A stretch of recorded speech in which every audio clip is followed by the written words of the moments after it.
ఎట్లా ఉంది కాంగ్రెస్ పరిపాలన మొత్తం రైతుల రాజ్యం తెచ్చిన అంటుండు రేవంత్ రెడ్డి. మీరేమో సదస్సులు పెట్టుకుంటారు, రైతు సదస్సులు అని ఆ సదస్సులు అని. అసలు ఎందుకు ఈ పరిస్థితి ఎందుకు వచ్చింది?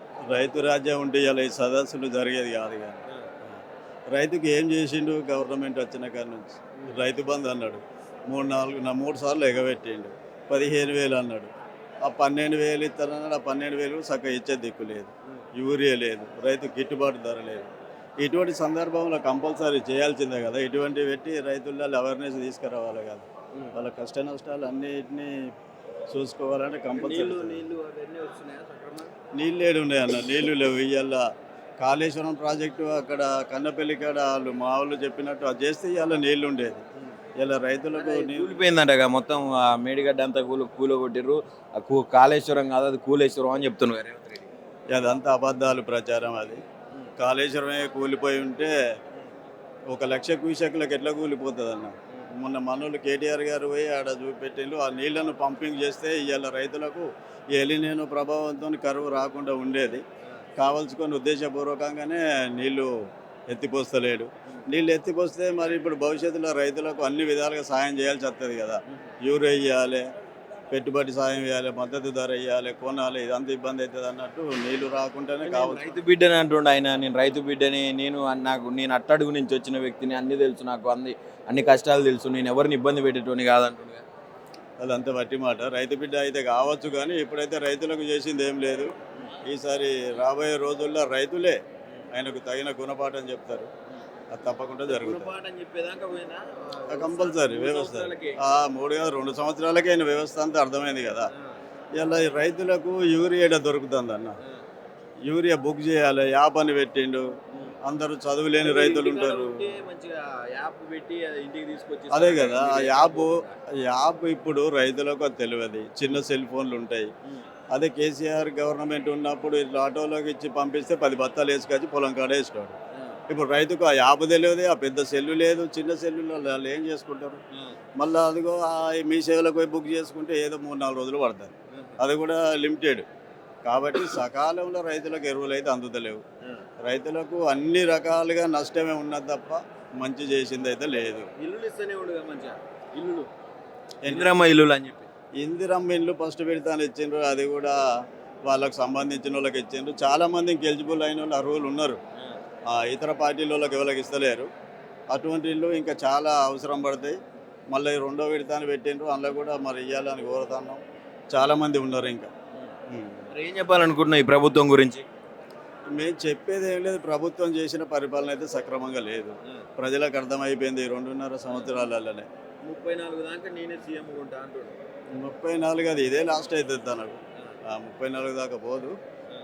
ఆయన ఆలోచన కానీ పబ్లిక్లో తెలంగాణలో మొత్తానికి ఆయన చేసిన 3 సంవత్సరాల పాలనలో మొత్తం అర్థమైంది.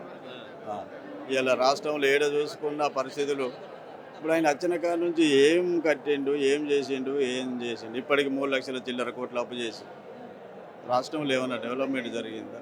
అంటే పోయినసారి కేసీఆర్ మొత్తం అప్పుల పాలు చేసిపోయిండు రాష్ట్రాన్ని. దాంట్లో వడ్డీలు కట్టడానికి సరిపోతుంది, మీకు ఏ నుంచి తెచ్చిపెట్టాలంటుండు.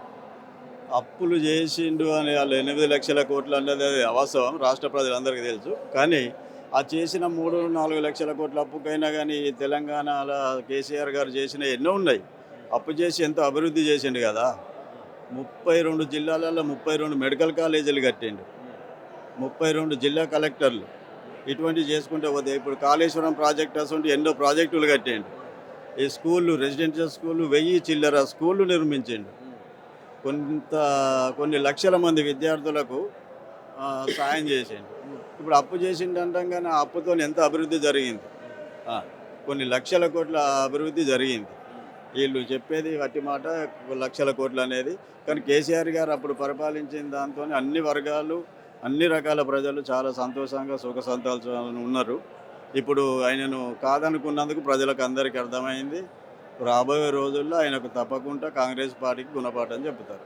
ఇప్పుడు రైతుల విషయానికి వస్తే ఇక్కడ ప్రజెంట్ మీరు పెట్టుకున్నటువంటి సభ ఏదైతే సదస్సు ఉన్నదో, రైతులు కొంతమంది ఆత్మహత్యలు చేసుకున్నారు. దానికి సంబంధించి పెట్టిండ్రు. ఎందుకు ఆత్మహత్యలు చేసుకోవాల్సి వచ్చింది? ప్రభుత్వం అన్ని విధాలుగా ఆదుకుంటుంది. రైతు బంధు అప్పుడు 10,000 ఇస్తే మేము 15,000 ఇస్తున్నాం. వాళ్ళు రైతు బీమా ఒకటే ఇస్తే మేము రైతు కాదు పంటకు కూడా బీమా ఇస్తున్నామని చెప్పిండ్రు కదా ఇలా మరి ఇలా దాంట్లో అన్నింటిని వర్తింపజేస్తలేదా అసలు ఎందుకు రైతులు ఆత్మహత్యలు చేసుకోవాల్సి వచ్చింది మీ దగ్గర? రేవంత్ రెడ్డి గారు చెప్పినట్టు రైతులకు ఎటువంటి ఇది అమలు చేయలే. వాళ్ళు సక్రమంగా రైతుల దగ్గర వడ్లు కొనుగోలు చేస్తే ఒక్కొక్క రైతు 40 రోజుల పొంటి కళ్ళల్లో పడిగాపులు కాసి కొననీకి ఇబ్బందులైనాయి. టార్పాలిన్ లేవు, కాంట లేదు, తరుగుతోని బాగా నష్టం చేయప్పటికైనా రైతులు ఆత్మహత్య చేసుకున్న సందర్భాలు ఉన్నాయి. రైతుల ఆత్మహత్యలకు ఇప్పుడు పంట నష్టం అన్నారు. పంట నష్టానికి ఆయన ఇన్సూరెన్స్ కట్టలేదు, అది రాలేదు. గవర్నమెంట్ కేసీఆర్ గవర్నమెంట్లో ఇన్సూరెన్స్ కట్టిండ్రు, అప్పుడు వచ్చింది. ఈ గవర్నమెంట్ కట్టలే కాబట్టి పంట నష్టపోతే రైతులకు ఇన్సూరెన్స్ వర్తించకపోయి అటువంటి సందర్భంలో అప్పులు చేసి రైతులు ఆత్మహత్య చేసుకోకపోతే ఎట్లా? పంట పండించుడే కష్టమవుతుంది. ఇప్పుడు ఆ పండించిన పంటను కొనుడు ఇబ్బంది, అమ్ముకుందామంటే ఇబ్బంది అవుతుంది. గవర్నమెంట్ కొనే పరిస్థితులలో లేదు ఇప్పుడు. దానికి కొననీకి ఎన్నో కొర్రీలు పెడుతుండ్రు, తరుగు మన్ను మచ్చడం అని అవన్నీ చేస్తుండ్రు. కొండ పంటకు కూడా గిట్టుబాటు ధర కల్పించదో లేదు. ఆ రకంగా రైతులకు చాలా ఇబ్బందులు ఉన్నాయి. ఇప్పుడు రైతు బంధు అంటే ఆ రైతు బంధు ఎగబెట్టే 12,000 అంటే 2 ఎకరాలకు ఒకసారి 3 ఎకరాలకు ఒకసారి ఇచ్చే మిగతాది అంతా ఎగబెట్టే. కేసీఆర్ గారు ఉన్నప్పుడు అట్లా కాలే కదా. లేదు, అది అనుడు మట్టుకే పేపర్ల ప్రకటనల మట్టుగా, కానీ దాదాపు 1000 కోట్ల చిల్లర దాకా బోనస్ బాకే ఉన్నాడు అటు ఇంకా రైతులకు. చాలామంది రైతులు ఇంకా చెప్తుండ్రు కదా మాకు వాళ్ళేదంటే మాకు వాళ్ళేదని. ఆ బోనస్ కూడా సన్న వడ్లు, దొడ్డు వడ్లు, రకరకాల వడ్లు, ఇది అది అని అన్నిటికీ అన్నాడు. ఇప్పుడు మళ్ళీ సన్న రకాలే. ఆ సన్న రకాలలో కూడా వాళ్ళు చెప్పినట్టుకే వేయాలి. 33 సన్న రకాలు ఉంటే అందులో లేదు మీరు ఏడిటికి వేసుకోవాలని అంటాడు. అంటే మద్దతు ధర రానటువంటి సన్న రకాలను ఇట్లా చాలా రకాలుగా రైతులకు ఇబ్బంది పెడుతుండే తప్ప కానీ మంచి చేసుడు అయితే లేదు. వాళ్ళు అనుకుంటారు కావచ్చు, కానీ రైతులంతా ఆలోచిస్తారు. రైతులు ఆ పరిపాలన ఈ పరిపాలన ఎట్టున్నది మాకు ఏందన్నది ఆలోచన బేరీజ్ వేసుకొని ఉండరు. సమయం వచ్చినప్పుడు రైతులు ఏమనిపిస్తుంది ఆయన భాష వింటుంటే? ఇప్పుడు కొంత చర్చ నడుస్తున్నది, ఆయన ఎక్కడ ఏ సభకి ఎక్కినా కూడా గతంలో కేసీఆర్ ఇట్లా మోసం చేసిండు అట్లా మోసం చేసిండని విపరీతంగా తిడుతూ ఉన్నాడు. దుర్మార్గుడు అంటున్నాడు, సాహురు అంటున్నాడు, బాయిల రాయలు కట్టుకొని దునుకురు అంటున్నాడు, ఊరేసుకోమంటున్నాడు, అంటే రకరకాల భాష మాట్లాడుతున్నాడు. రీసెంట్గా నిరుద్యోగుల మీద కూడా అట్లనే మీరు ఎంట్రీని తాగి సచ్చినా ఏది చేసినా కూడా నేను ఇచ్చేది అయితే ఇదే అని చెప్పి మాట్లాడతాం. ఏమనిపిస్తుంది నిజంగా? ఆయన భాష బట్టి చూస్తే ఇలా తెలంగాణ ప్రజలు అసహించుకుంటారు. ఒక మాజీ ముఖ్యమంత్రి తెలంగాణ తీసుకొచ్చినటువంటి నాయకుడిని కేసీఆర్ గారిని పట్టుకొని ఎప్పుడు సావుగోరుడు, చచ్చిపోతాడు, సమాజ్ చేస్తాడు, అందులోనే ఉండాలి, అది ఇది అని మాట్లాడాడు. చాలా ఈ విషయం అది. కాకపోతే ఆయన ఏదో అనుకుంటాడు, కానీ ఆయన భాష చేయబట్టి చాలా నష్టం జరుగుతుంది ఆయనకే. మాట్లాడుకొని అని ప్రజలంతా చూస్తాను, చీదరించుకుంటాను ఆయన పట్ల. కాంగ్రెస్ వాళ్ళు వచ్చి మళ్ళీ ఓట్లు ఏమంటే ఏంది పరిస్థితి మీ దగ్గరికి? లేదు, ఇక్కడ కాంగ్రెస్ అనేదే లేదు. కాంగ్రెస్ మీద ప్రజలు వ్యతిరేకత ఉన్నారు.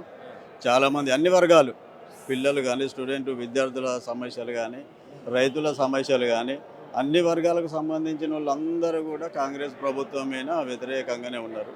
సమయం కొరకు చూస్తాను. ఇక ఆయన భాష గురించి అంటే ఇవాళ చూస్తే తెలంగాణ రాష్ట్రంలో చిన్న పిల్లగాడు కూడా అసహించుకుంటాడు. ఒక ముఖ్యమంత్రి మాట్లాడే మాటలేనాయి అని. విద్యార్థుల సమస్యలు ఇవాళ విద్యార్థులు చేయబట్టి అప్పుడు గెలిచినటువంటి వ్యక్తి ఇవాళ విద్యార్థులను ఒక రకంగా చావు అనడు, మందు తాగమనడు, ఇండ్రిని తాగమనడు, అదొకటి. రైతుల విషయంలో రక్తం కోసి రక్తం చల్లవనుడు, ఇవన్నీ తన మాట్లాడిన మాటలన్నీ ఈ రోజుల్లో సోషల్ మీడియాలో చాలా పబ్లిక్ రీచ్ అయిపోతున్నాయి. అన్ని వర్గాలలో ఆయన భాష విని అసహించుకుంటాను.